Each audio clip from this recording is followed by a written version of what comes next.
안녕하세요. 김승현 안피디의 스포일러 안피디입니다. 요소수 대란 때문에 난리죠. 이게 사실 아직까지는 체감이 안 되실 수도 있습니다. 그런데 그렇다고 안심하시면 안 될 것 같습니다. 이게 알고 보면 정말 심각한 문제거든요. 보통 이런 문제들은 일상에 침투하기 시작하는 순간 재앙으로 다가오는데 요소수 대란도 그중 하나라고 할 수 있습니다. 아직까지는 뉴스에서만 보는 얘기지만 디젤 승용차 차주들까지 이걸 체감하는 순간 걷잡을 수 없는 피해가 이미 시작됐다는 말이 되는 겁니다. 이걸 빨리 해결하지 않으면 정말 큰 피해로 이어질 수 있기 때문에 좀 심층적으로 다뤄보려 합니다. 오늘은 요소수 대란의 원인, 이로 인한 피해, 그리고 해결책까지 모든 내용을 총정리할 겁니다. 차례대로 나오니까요. 끝까지 집중해서 봐주세요. 일단 요소수가 뭔지부터 간단하게 볼까요? 사실 디젤차를 한 번도 안 타보신 분들은 아예 모르실 수도 있습니다. 이게 뭐냐면 환경 규제 때문에 디젤 자동차에 도입된 건데요. 디젤 엔진 배기가스에 있는 나쁜 물질을 걸러주는 SCR 장치 작동에 필요한 연료 역할을 하는 친구라고 생각하시면 됩니다. 이게 없으면 시스템적으로 디젤 자동차는 시동을 걸 수 없거나 출력이 저하되는 문제가 발생합니다. 한마디로 디젤 차한테는 또 다른 연료라고 생각하시면 됩니다. 그냥 쉽게 말하면 지금 이 요소수 대란 사태는 자동차에 들어가는 휘발유가 모두 떨어지는 것과 비슷할 정도로 심각하다고 보시면 되는데요. 요소수 대란의 원인은 크게 두 가지로 설명할 수 있습니다. 첫 번째는 호주와 중국의 무역 분쟁입니다. 호주와 중국의 사이는 2016년부터 안 좋아지기 시작했죠. 호주 정부가 코로나19의 원인은 중국이니까 중국을 면밀히 조사해야 합니다. 이렇게 나온 게 화근이었습니다. 사실 맞는 말을 한 건데 중국이 급발진을 한 겁니다. 이후에 홍콩 보안법 문제, 호주의 쿼드 참가 결정, 오커스 창설 같은 것도 갈등 심화의 원인으로 보고 있는데 이건 당연한 거죠. 우리랑 전쟁 중인 나라가 주변국들하고 동맹하면서 힘을 키우고 있다는 소리나 마찬가지인 거니까요. 여기에 화가 난 중국이 호주한테 경제 보복을 가하기 시작합니다. 호주산 쇠고기 수입 규제를 시작으로 볼이랑 와인에도 높은 관세를 부과하고 석탄 수입까지 금지시킵니다. 중국 입장에선 그거였죠. 어차피 우리는 호주 없어도 다른 데에서 석탄을 구입하면 되니까 호주랑 아예 손절하자 이거였는데요. 이게 자연스럽게 두 번째 원인, 중국의 전력난으로 이어집니다. 원래 중국이 호주의 차선책으로 선택한 나라가 아프리카 기니였습니다. 그런데 여기서 쿠데타가 발생하게 되면서 공급길이 완전히 막혀버리게 됩니다. 여기에 중국 내에 있는 채굴장도 홍수 때문에 공급이 막혀버리면서 중국의 전력난까지 이어지게 된 거죠. 전력난이 시작되니까 전기 공급이 안 되고 전기 공급이 안 되니까 공장들도 가동이 안 되면서 요소 대란이 발생하고 이 요소 대란이 결국 자동차에 들어가는 요소수 대란까지 이어지게 된 겁니다. 요소는 대부분의 나라가 수입에 의존하고 있고 가장 큰 수출국인 중국이 지금 전기에 쓸 석탄도 부족하니까 안 만드는 게 아니라 못 만드는 상황인 거고요. 이게 디젤차 타는 사람들한테만 문제가 될 거라고 생각하시는데 그건 너무 1차원적인 생각입니다. 이 요소수 대란이 심각하다고 말하는 진짜 이유는 따로 있습니다. 크게 5가지로 설명드릴 수 있는데요. 일단 첫 번째는 국내에 쌓여있는 재고 물량이 11월 말이면 모두 동날 것이라는 겁니다. 우리나라에서 요소수를 가장 많이 생산하는 곳이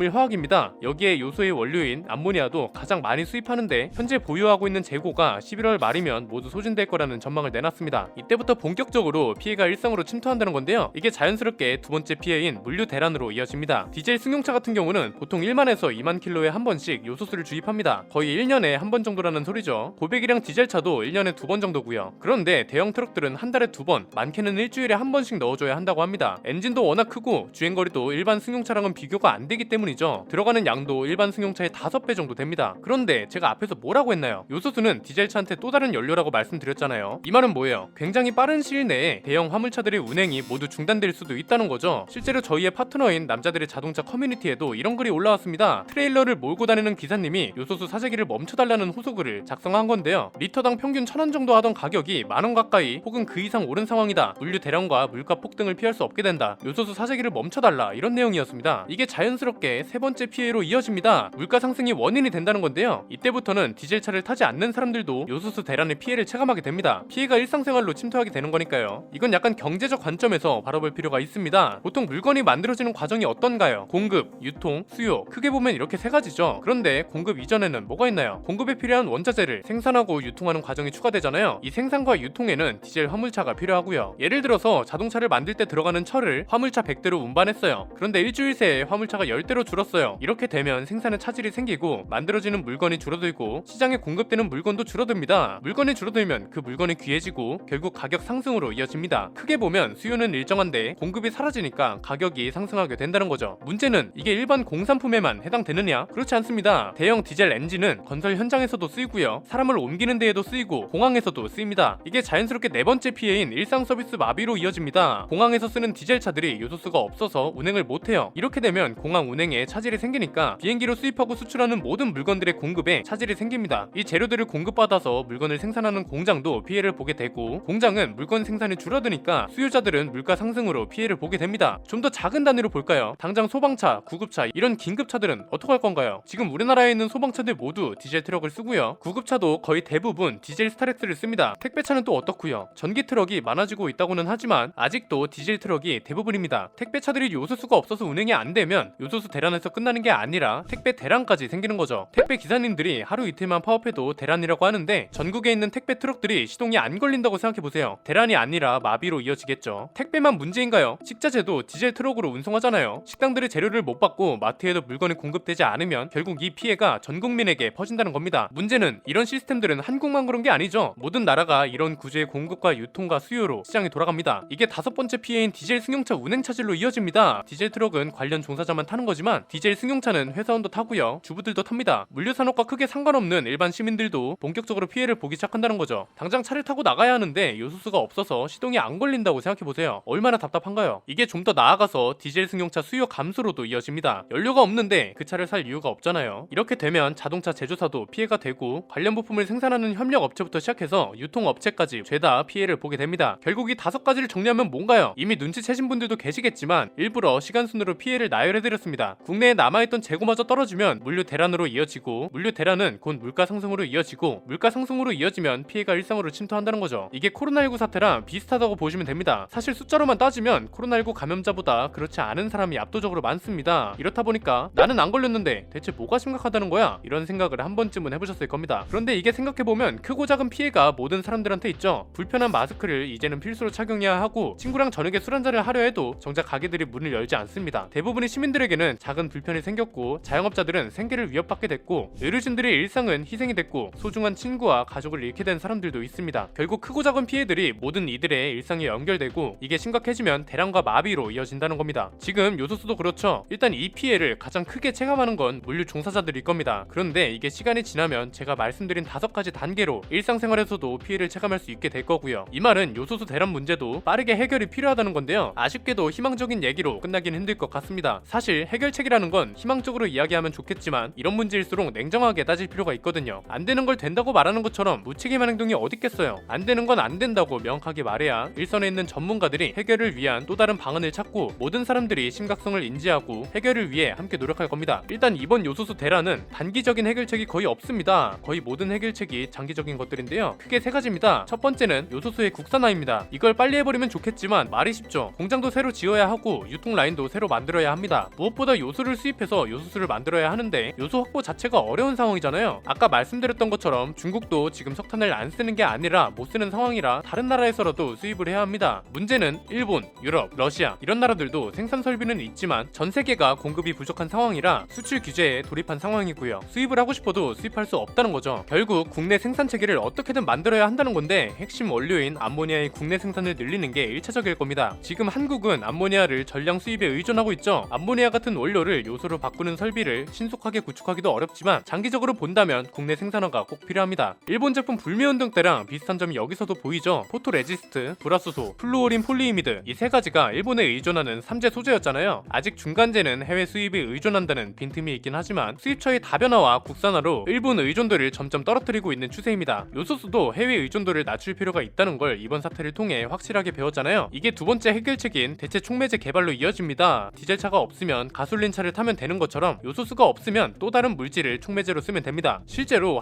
한국화학연구원이 요소수를 대체할 촉매를 개발하고 있다고 합니다. 내년 3월 연구과제 완료 시점에 디젤차 엔진 실험도 모두 마무리될 예정이라고 합니다. 이것도 장기적인 계획 중 하나이긴 하지만 꼭 필요한 조치이긴 하죠. 당장 상용화할 수는 없지만 내년 3월 엔진 실험, 내후년에는 자동차 구동까지 완료하면 상용화는 시간 문제라고 합니다. 이미 현대차그룹 같은 자동차 제조사들은 글로벌 규제에 맞춰서 차를 개발하고 있어서 이 기술은 현재 운행되고 있는 노후 차량에 우선 도입할 수 있다는 게 화학연의 설명입니다. 마지막 3번째 해결책은 경제적 관점으로 봐야 하는데요. 미국과 중국의 경제 관계를 간단하게 이해할 필요가 있습니다. 특히 중국이 경제 구조상 미국을 이기기 어렵다고 말하잖아요. 실제로 중국 경제는 구조적으로 굉장히 취약합니다. 다른 나라랑 시비가 붙어서 그게 경제 보복으로 이어지면 결국 중국도 큰 피해를 보기 시작하잖아요. 미중 무역전쟁 때 이 논리가 많이 활용됐는데 미국이 중국보다 우위에 있을 수 있는 이유는 간단합니다. 미국은 원료 생산도 그렇지만 제조업이 굉장히 부흥한 나라입니다. 셰일 혁명 때 제조업이 부흥했기 때문에 해외에 나갔던 제조 공장이 본국으로 돌아오는 리쇼어링이 가능한 나라죠. 자동차 같은 큰 공산품뿐만 아니라 연필 같은 생활용품도 국내에서 생산할 정도로 제조업이 탄탄하기 때문에 미국이 경제 전쟁에서 항상 우위를 가져가는 겁니다. 있습니다. 이건 우리나라 사례와는 조금 다르지만 중국의 원유나 LNG 같은 것도 미국 의존도가 굉장히 높습니다. 결국 이런 전쟁에서 피 터지는 건 중국이라는 거죠. 이걸 우리나라에 대입해보면 일단 제조업이 해외 의존도를 줄이고 원료 같은 경우는 수입 같은 걸 다변화할 필요가 있다는 겁니다. 해외가 어떻게 움직이든 우리의 피해는 최소화하는 게 가장 좋으니까요. 이렇게 되면 이런 대란 사태가 발생할 가능성도 줄어들고 무역 전쟁이나 경제 보복 같은 키워드에서도 좀 더 자유로워질 수 있습니다. 그런데 이것도 지금 당장 해결할 수 있는 건 아니죠. 장기적으로 보면 꼭 필요한 것들이라서 지금부터라도 빠르게 움직이면 좋을 것 같습니다. 이런 사태가 있을 때마다 관련 종사자들이 마음을 졸일 필요는 없잖아요. 이외에 아예 대형 트럭들을 친환경차로 바꾸자는 의견도 있고 휘발유 차로 바꾸자는 의견도 있습니다. 이것도 부분적으로 본다면 가능합니다. 1톤 트럭 정도는 전동화가 충분히 가능합니다. 대신 문제는 대형 화물차인데 이런 차들은 CNG 엔진으로 대체하는 게 장기적으로 보면 가장 현실적입니다. 대형 화물차는 전동화가 조금 거리가 있는 게 디젤 엔진만큼의 토크를 발휘함과 동시에 배터리의 효율도 생각해야 하는 거잖아요. 아직 이건 연구개발 단계라고 볼 수 있어서 이것도 완전 대중화가 될 때까지는 시간이 많이 걸릴 겁니다. 이래서 단기적인 해결책이라고 하기는 어렵다는 거고요. 그렇다고 우리가 당장 할 수 있는 게 아무것도 없는 건 아닙니다. 지금 요소수가 진짜 필요한 곳이 물류와 긴급 서비스 쪽이죠. 아까 보셨던 화물차 기사님의 말처럼 사재기라도 제발 멈춰주시면 좋겠습니다. 이럴 때일수록 진짜 필요한 곳에 최소한의 공급이라도 해줘야 그나마 시장이 돌아가기 때문에 모든 분들이 심각성을 함께 인지하고 서로 도와주셨으면 좋겠습니다. 생계 유지를 위한 필수 수단을 끊는 것만큼 잔인무도한 행동이 없습니다. 부디 이 문제가 빨리 해결되어서 우리 일상에 큰 지장을 주지 않았으면 좋겠네요. 오늘 내용은 여기까지입니다. 앞으로 이런 자동차와 관련된 경제 이야기도 가장 빠르게 스포일러해드릴 예정이니까요. 구독과 좋아요, 알림 설정을 통해 가장 빠르게 받아보셨으면 좋겠습니다. 저희와 성장을 함께하는 팀원들을 소개하면서 영상 마치겠습니다. 김승현 안피디의 스포일러 멤버십 관심 있으신 분들의 많은 참여 부탁드립니다. 안피디의 자동차 백과 요소수 대란편이었습니다. 감사합니다.